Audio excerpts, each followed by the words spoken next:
गाली दे रहा हो गाली मत देना, उसको इतना बड़ा दंड मिलेगा कि भोग नहीं पाएगा। एक नाव में एक संत और उनके शिष्य बैठे हुए थे। इतने में एक दरोगा और 2 पुलिस वाले चढ़े, जहाँ संत थे वहीं खड़े हुए, और संत नंगे पैर, उनका जो शिष्य था और वो बूट पहने, तो बूट रख दिया उनके पैर में, तो वो चीख पड़े तो एक चाटा मारा और गाली, संत शांत राम राम शांत। नाव किनारे लगी, वो किनारे 2-4 हाथ पानी में, जहाँ इतना पानी वहां नाव तो जाएगी नहीं। अब वो बूट पहने थे तो वो संगीन लिए हुए थे, तो पहले देखा होगा बंदूक के ऊपर चाकू लगी हुई संगीन, तो उन्होंने ऐसे रखा और सोचा छलांग लगा के पार हो जाए।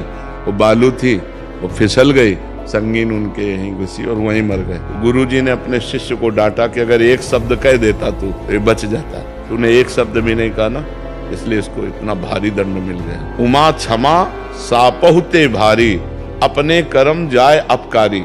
अपकार जो तुम्हारा कर रहा है, तुम चुप हो जाओ, ये सबसे बड़ा दंड होगा, और सह के निकल जाओ।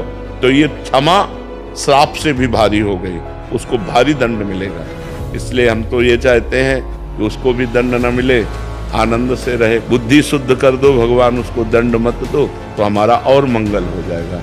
ये रहस्य कोई जल्दी जानता नहीं और मानता नहीं है कि हम चुप कैसे रह सकते हैं। तो इसीलिए तुम और वो दोनों बराबर हो गए, फिर क्या अंतर। कि अगर कोई व्यक्ति दूसरे व्यक्ति से क्षमा और सुधार का अवसर मांगे और उसे वो सन्मार्ग पर आना चाहे, तो वो अवसर देना चाहिए। गलती सबसे हो जाती है, कभी कभी अच्छे लोगों से भी गलती हो जाती है। कुसंगवश अपनी वासना के वशीभूत कोई एकदम गलती हो गई, अब उसको पश्चाताप हो रहा है कि प्लीज हमें एक बार चांस दीजिए, मैं जीवन में गलती नहीं। हमें लगता है एक बार चांस देना चाहिए, एक बार क्षमा कर देना चाहिए। अगर वो बार बार पुनरावृत्ति करता है तो फिर वो नाटक करता है। कई बार अपने हृदय में देखा गया कि हमसे गलती हो गई, अगर हमको एक बार चांस मिल जाए तो हम जीवन में कभी गलती नहीं करेंगे। ऐसे स्वभाव वाला है तो उसे चांस दे देना चाहिए। अगर वो बार बार गलती करता है तो इसका मतलब वो ढोंग करता है, वो नाटक करता है, फिर उसे दंड देना चाहिए, फिर उसे क्षमा नहीं करना चाहिए।